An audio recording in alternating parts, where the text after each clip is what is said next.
আগামী বছরের ফেব্রুয়ারিতে জাতীয় নির্বাচন, এরপর অন্তর্বর্তী সরকার বিদায় নেবে বলে জানিয়েছেন আইন উপদেষ্টা আসিফ নজরুল। সচিবালয়ে সাংবাদিকদের প্রশ্নে এসব কথা জানান তিনি।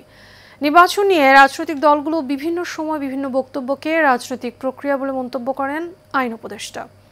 বিস্তারিত নূর মোহাম্মদ ভূঁইয়ার রিপোর্টে। চলতি মাসে অন্তর্বর্তী সরকারের প্রধান উপদেষ্টা ডক্টর মোহাম্মদ ইউনূস জাতির উদ্দেশ্যে দেওয়া ভাষণে নির্বাচন কমিশনকে আগামী ফেব্রুয়ারিতে ত্রয়োদশ জাতীয় সংসদ নির্বাচন আয়োজনের নির্দেশনা দেন। এরপর থেকে নির্বাচনের সময়সীমা নিয়ে রাজনৈতিক দলগুলোর মধ্যে দেখা দেয় মতবিরোধ। এ নিয়ে সচিবালয় আইন উপদেষ্টা বলেন, নির্বাচন অনুষ্ঠানের দায়িত্ব সরকারের, কোনো রাজনৈতিক দলের না।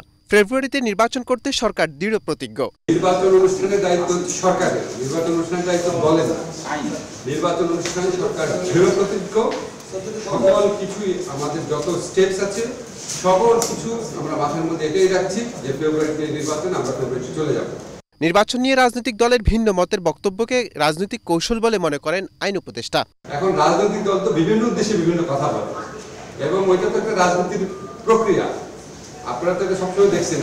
এখন বাংলাদেশে যারা ট্র্যাডিশনালি যে সমস্ত রাজনীতির কথাবার্তা হতো, এখনো ঠিক ওই রকম ভাবেই কথাবার্তা হচ্ছে। কথাবার্তায় খুব বেশি গুণগত পরিবর্তন হয় না। ফলে নির্বাচনের সময় নিয়ে কে কি বললো না বললো, এটা আপনার রাজনৈতিক প্রক্রিয়ার অংশ হিসেবে দেখবেন।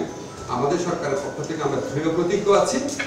বাংলাদেশের রাজনৈতিক পট পরিবর্তনের পরও দলগুলোর কথাবার্তায় খুব বেশি গুণগত পরিবর্তন হয়নি বলেও জানান আসিফ নজরুল।